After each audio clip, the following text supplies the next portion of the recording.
एक समय राधिका के मन में विचार भइल कि भगवान कन्हैया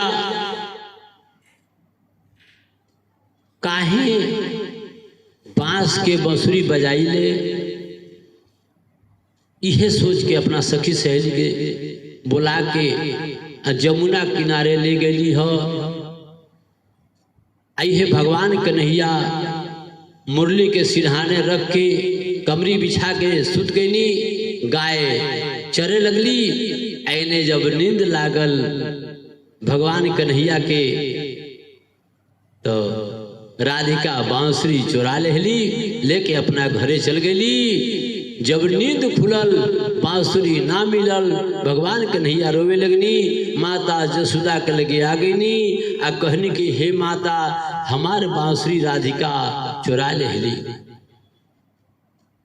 जसोदा माता ये राधिका के बुला के पूछली कि हे राधिका तू काहे कन्हैया के बांसुरी चुरा लेलू। राधिका कहली जनबा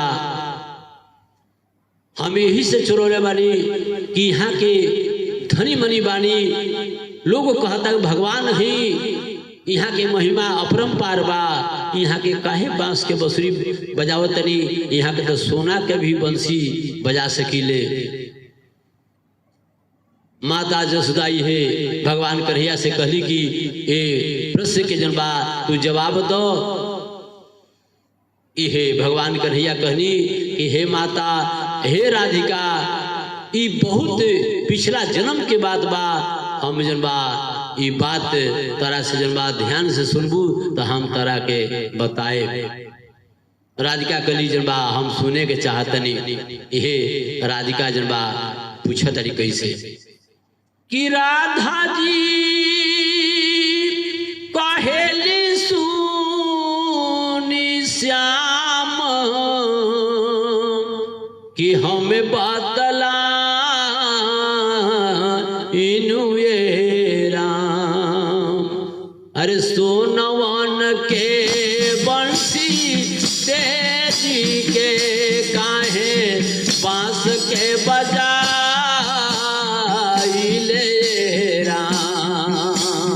सोनवन के बंसी तेजी के काहे बांस के बजा राम। कहले कन्हैया सुन राधा तोहे बतला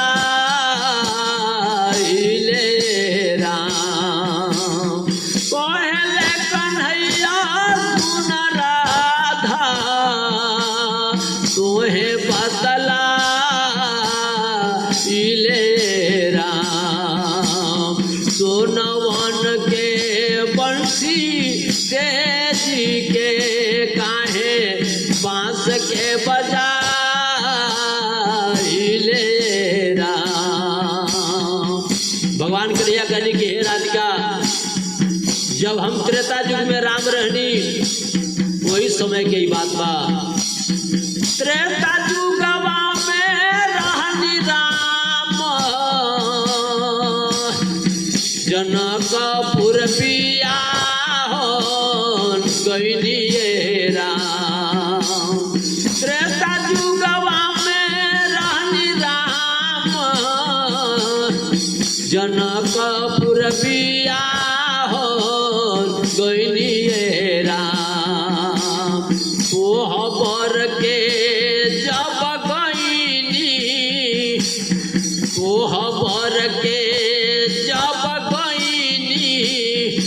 डोमिना एक सो भेलिए राम। भगवान कन्हैया कहने के हे राधिका मित्रता युग के बात बा। जब हम राम रहनी जब हमार जनकपुर में शादी भइल वो समय में हमने के चारू भाई अंगना में राजा जनक के अंगना में जब हमने के चारू भैया सिंहासन पर विराजमान रहनी जा वही जा जनबा सखी लो जनबा अंगना में रह लो आई है सखी लो मजाक कैसे करत रहे लो। एगो सखी कहता रही कि ए सखी आ तो का हो सखी आ तो नहीं खुजन ले आ तो ना हम तो कुछ नहीं खींचन ले आ तो हम सुन ले बानी कि अयोध्या में जनबा बिना बापे के लड़का होले। देखिए भैया भगवान कर कहते रही जनबा हम तो चुप रहनी लेकिन लक्ष्मण भैया जनबा गुस्सात रहले रिसियात रहले लेकिन लक्ष्मण के खेपाई ना। लक्ष्मण को कह दिले जनबा कि हम सुन ले बानी कि जनकपुर में जनबा बिना महतारी के बेटी पैदा होली। बदला सद गई ए राधिका आ वही आंगनवा में जनबा ये सखी लो जनबा हमरा माई बहन के महतारी के लगा के जनबा ये गोपाल गारी कैसे जनबा गावत रहेलो वही आंगनवा में कि चरण कमल बलिहारी रघुनाथ कुंवर के चरण कमल बलिहारी रघुनाथ कुंवर के जीवन महानृपत सरथ जीवन महानृपत सरथ अरे पावे दहिन सुत चारी रघुनाथ कुंवर के पावे दहिन सुत चारी रघुनाथ कुंवर के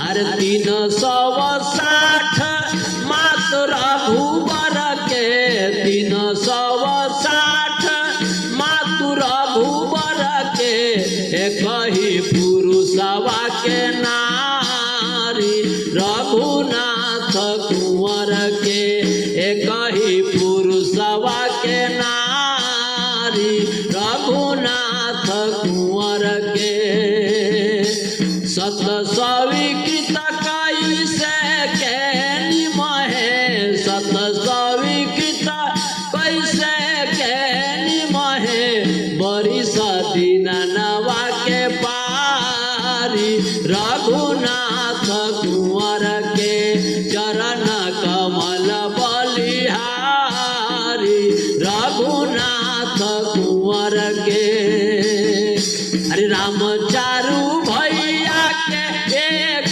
बहिनिया राम चारू भैया के एक बहिनिया शांता रोहेली सुकुमारी रघुनाथ कुंवर के शांता रोहेली सुकुमारी रघुनाथ कुंवर के चरण कमल बलिहारी रघुनाथ कुंवर के। भगवान कर कहनी के राधिका ये हमरा माई बहन के जन्मा सखी लो जन्मा गाड़ी देत रहे लो। लेकिन देखो वही समय में एगो डोमिन रहली सुअर चरावे जन्मा गांव के बाहर सरेह में गई रहली। लेकिन उनका मन में विचार भइल कि चली तरी दुल्हा सरकार के हम देख ली। ए भैया ए राधिका उहे जनबा गैली जनबा कुआं पर जनबा हाथ गोड़ धोली आया के आंगन में जब समैली जब हमारा के देखली तो उ मोह गई। कहली कि अगर यही भगवान से जनबा हमरो शादी हो जाए बियाह हो जाए तो कितना सुंदर बात रहलो। भगवान कहनी कि राधिका वो डोमिन के जनबा हम ये वो बेरा करार कैनी ये डोमिन इस युग में तो ना लेकिन अगला युग में जनबा तारा से हम प्रेम करे। लेकिन वो प्रेम कैसे करे उहे भगवान जनबा कहत कि त्रेता युगवा में रहनी राम जनकपुर बियाह गइलिए राम ओह पर के जब गइनी डोमिन एक सो भेलिए राम। भगवान के लिए कहनी कि हे राधिका वही जा हम डोमिन के करार कैनी कि चला अगला युग आई द्वापर युग आई तो हम कृष्ण बनब आ तू बांस बनी हो, आ वही बांस के जन बांसुरी हम बनाए आ तारा के होठ से सजा के रखब। भगवान करे करी जन बा मोर मोरिन संभोग ना करब, तारा के ओठ से सटा के रखब। हे राधिका ये वो डोमिन से हम करार कैनी। भगवान करिया कहते नहीं द्वापर जुगवा में बनब कृष्ण तू डोमिन पास बनी है राम। द्वापर जुगवा में बनब कृष्ण तू डोमिन पास बनी है राम। वही बांस के बांसुरी बजाइले प्रेमवानी भाईले राम। डोमिनी से कोई निकारा तो पहले कन्हैया सुन राधा तुहे बतलाइले राम। डोमिनी से कोई निकारा तो प्रेमवानी भाईले राम। वही बांस के बांसुरी बजाइले प्रेमवानी भाईले राम। ये भगवान करिया कहनी कि राधिका ये वो डोमिन से करार कहनी। यही कारण बा कि हम आज बांस के बांसुरी बजाई ले, ओठ से सटा के जनबा रखी ले। यह करार जनबा कहनी आज जनबा हमरे के बांसुरी दे दो। यह राधिका जनबा बांसुरी के जनबा भगवान कन्हैया के देली हो।